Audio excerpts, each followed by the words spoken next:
However, in that shootout, Tom Poole, who at this point was deputy commander of the Bushwhacker band, he was shot in the face, he was wounded, and he was left behind for dead.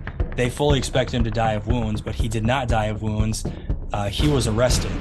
A couple of days later, with the guerrillas on the run, they started to splinter into different groups. So Jim Grant took some guys and he went near Salinas to go rob stagecoaches on his own. In the first robbery that Jim Grant's guys did, they stole $60, which, that's not too bad. Split between a couple of guys, that's about 3 months' pay if you're a Confederate private, so you can sustain yourself that way. But in the second robbery, between all the guys who were riding the stagecoach, they had like $12 between all of them. And Jim Grant was going, oh, nobody's got any money here. This is absolutely ridiculous.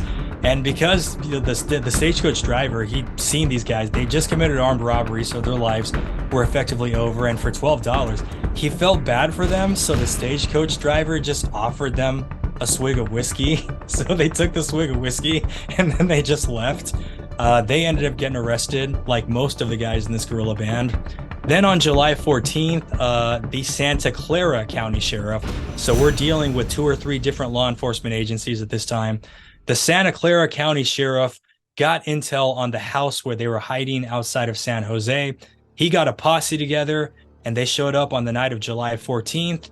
And Captain Ingram and his guys, they went down shooting. They were surrounded in the house by the posse, but they still burst open through multiple doors and they went guns blazing. Somehow, Captain Ingram escaped. He shot his way out of this firefight and he escaped, and he made it all the way back to Missouri. But several of the other bushwhackers were arrested. One of them was wounded and died that night. Another one was wounded and he died a couple of days later. So the reason why that little detail is important is because some groups like the SCV and then other laymen like to claim that the westernmost Confederate battle deaths happened at Picacho Pass. And I respectfully disagree with that. I would argue that the westernmost Confederate battle deaths occurred in California outside of San Jose. Really, the place where we would split hairs is if we would consider bushwhackers to be bona fide Confederate soldiers. As far as Arizona, those soldiers, they didn't have uniforms because they were so poor, but they were in the Arizona Cavalry Battalion. In California, they were bushwhackers. Ingram may or may not have been a commissioned Confederate officer. We know that the CSA by 1864 was handing out commissions to just about anybody who had a wacky idea. But it really depends on where you want to split those hairs. The westernmost battle deaths were either in Arizona or they were outside of San Jose.